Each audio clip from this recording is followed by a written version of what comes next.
Bom dia, caros alunos. Mais um encontro com a sociologia. Então a gente vai ver nesse encontro, com esse assunto novo, porque o assunto anterior a gente viu um pouco da política, da ética e da cidadania, Agora a gente vai entrar um pouco, nos formação dos estados, historicamente definido. A gente vai ver aqui os modelos de estados ao longo do processo histórico e até o modelo que a gente utiliza até hoje nesse modelo contemporâneo, de sociedade. Tá, como eu falei para vocês, modelos de estados. Então, a partir daí que já existiram muitos modelos de Estado historicamente definidos ao longo do processo nosso, da nossa sociedade humana, politicamente os Estados se caracterizam, por esses modelos, por esse modelo de Estados, ao longo desse processo, desse contexto histórico. E a partir daí a gente podemos definir quais podemos citar, ao longo desse processo histórico, desde o início, com o surgimento das primeiras sociedades humanas, e essa formação, é até hoje, na nossa questão da contemporaneidade que nós vivemos. Então, temos o Estado absolutista, o Estado liberal, o Estado liberal democrático, o Estado totalitário, o Estado sociodemocrático e o Estado neoliberal, que esse modelo de Estado neoliberal é muito praticado hoje na nossa sociedade contemporânea.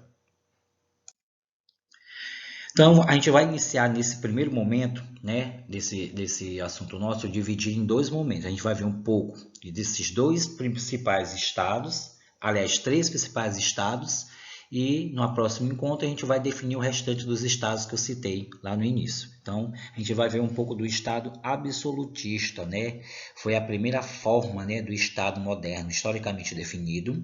Nesta forma, o estado estava relacionado, à realeza, que era centralizar todas as decisões políticas e assumia diretamente a questão administrativa econômica pela política mercantilista, ou seja, o rei, que era realmente o poder centralizado nele, e a partir daí ele se autodefinia, esse poder centralizado, e demandava as funções para os demais súditos poder realmente se executar.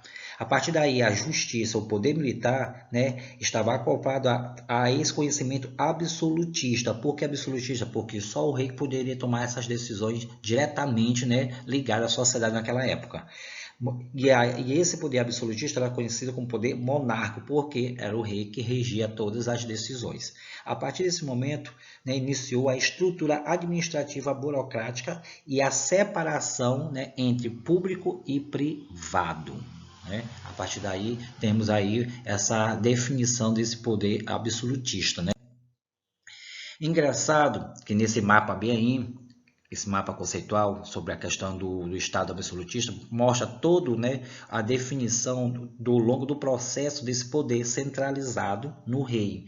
E a partir desse poder centralizado no rei, temos algumas definições, que a gente podemos citar. E essas definições levamos em consideração que o Estado inteiramente, fortemente ligado à economia, sendo algumas representações principais e responsáveis pela construção de bases, manufatureiras, que chegou a necessitar de um amplo quadro administrativo, e a partir daí tomava essa decisão, e essas tarefas eram ligadas a esse quadro. O controle econômico impunha funções complexas e também a questão questões especializadas, na época, com conhecimento de normas rígidas, poderia tomar desses métodos de fabricação. Então, o critério aí era que a qualidade dessas matérias-primas pudesse empregar a produção e fixação de preços e etc.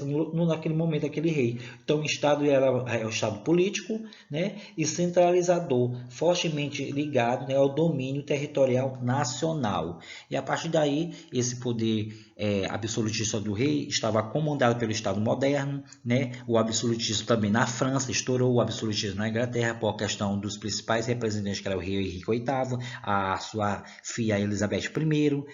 Tem alguns representantes aí como Nicolau Maquiavel, Jacques Bousset, Jean Bodin e Thomas Hobbes, que fazia parte desse Estado absolutista, Então, todos esses processos aí nesse mapa a gente podemos entender, né, como era o Estado absolutista naqueles primeiros momentos da sociedade, né, que estava se desenvolvendo, que era comandado pelo rei, ou seja, pela monarquia absolutista. Saindo aí, vamos entrar no Estado liberal. O Estado liberal é uma forma histórica do Estado que foi realmente implantada através de diversas revoluções burguesas ou revoluções liberais que ocorreram na Europa Ocidental no século XVII, também conhecido como as revoluções inglesas, né? Que tivemos também, dentro desse contexto dessas revoluções inglesas, que é também conhecida como a Revolução Burguesa e Liberal, que vocês estão vendo aí, tivemos também a Revolução Gloriosa e a Revolução da prussiana, né, que se desenvolveu naquele longo processo.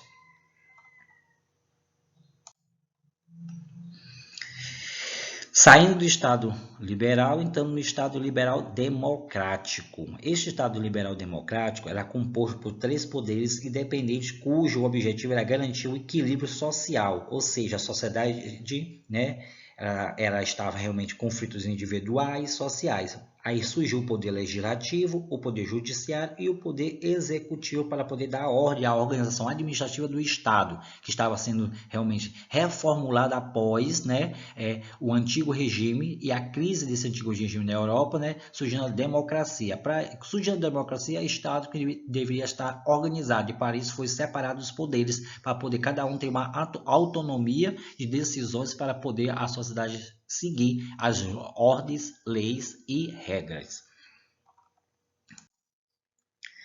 Dentro desse contexto, né, tanto o Estado liberal e o Estado liberal democrático, surgindo dessa esmeada na democracia, temos aí, né, John Locke, né, e Adam Smith, ao surgimento do iluminismo, que foi um passo da democracia naquele momento do Estado liberal, e o John Locke parece pela questão do liberalismo econômico, né, que também o Adam Smith também seguiu esse mesmo conceito dele, então dando origem, como eu falei, na Revolução Inglesa no século XVII, também conhecido como a Revolução Burguesa, e a partir daí essas consequências desses estados revolucionários deu que naquele momento a sociedade podia ser democrática e buscasse, né, uma certa autonomia de poderes para desenvolvimento do Estado, ou seja, o cidadão poderia realmente seguir a sua democracia mais realmente organizado, porque tinha leis, regras, né, para que esse cidadão pudesse, né, desenvolver sua autonomia também nessa própria sociedade.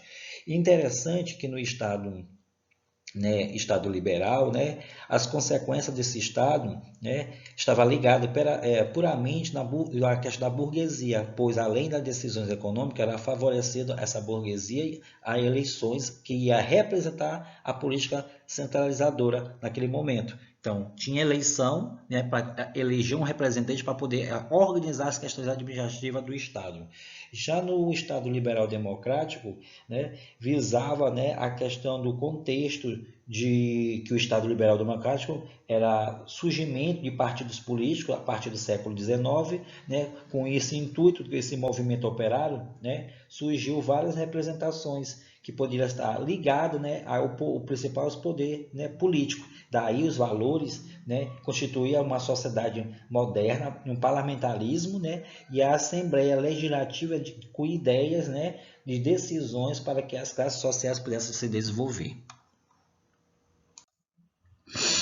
Então, isso aí a gente viu um pouco da parcela, né, do Estado absolutista, Estado liberal e Estado liberal democrático, né? Cada um deles tem uns mapas que vocês podem se orientar e, ao final desse conteúdo, eu vou passar uma sabatina que vocês têm que pesquisar para encontrar realmente e desenvolver a nossa sabatina 3, ligada a esse, né, a esse conceito, esse conteúdo nosso, né, de hoje.